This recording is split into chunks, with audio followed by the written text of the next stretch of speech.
पृथ्वी का ज्यादातर भाग ठोस चट्टानों से मिलकर बना है, लेकिन कभी कभी ये चट्टानें धीरे धीरे एक दूसरे से दूर खींची चली जाती है। जमीन के इस खिंचाव के कारण पृथ्वी की पपड़ी में दरार पड़ जाते हैं। यही दरार वाली लंबी घाटी को वो रिफ्ट वैली कहते हैं। इमेजिन कीजिए आपके पास मिट्टी का एक बड़ा गोला है।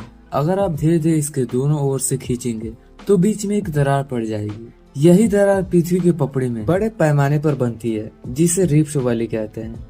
बट रिफ्ट वैली बनने का कारण क्या है, आइए इसे समझते हैं। पृथ्वी के नीचे बहुत गर्म पिघली हुई चट्टानें होती हैं, जिन्हें मैग्मा कहते हैं। ये मैग्मा लगातार गर्म होकर ऊपर उठने की कोशिश करती है। इस दौरान ये धरती की पपड़ी को धीरे धीरे खींचती रहती है। पपड़ी के कमजोर हिस्से में ये खिंचाव इतना बढ़ जाता है कि वहाँ दरार पड़ जाती है और रिफ्ट वैली बन जाती है।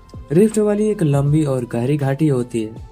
इसके दोनों ओर ऊंचे पहाड़ खड़े होते हैं, मानो जमीन बीच से फट गई हो। ये घाटियां कई किलोमीटर लंबी और काफी चौड़ी हो सकती है। कुछ जगहों पर ये इतनी गहरी होती है कि उनके तल पर झीलें बन जाती हैं। दुनिया की सबसे लंबी रिफ्ट वैली अफ्रीका में है, जिसे ग्रेट रिफ्ट वैली कहते हैं। ये इटली के आकार से भी बड़ी है और लाल सागर से लेकर मोजाम्बिक तक लगभग 4000 किलोमीटर लंबी फैली हुई है। इस रिफ्ट वैली के किनारों पर कई ऊंचे पहाड़ हैं, जिनमें माउंट किलिमंजारो भी शामिल है। साथ ही यहाँ कई झीलें भी है, जिनमें से प्रसिद्ध विक्टोरिया झील भी शामिल है। रिफ्ट वैली धीरे धीरे बनती है और इनका निर्माण हजारों सालों में होता है। ये अक्सर ज्वालामुखी और भूकंप जैसी भूगर्भिक घटनाओं से बनती है। कई बार इन रिफ्ट वैली में दरारें और भी बढ़ जाती है, जिससे नई जमीन का निर्माण होता है।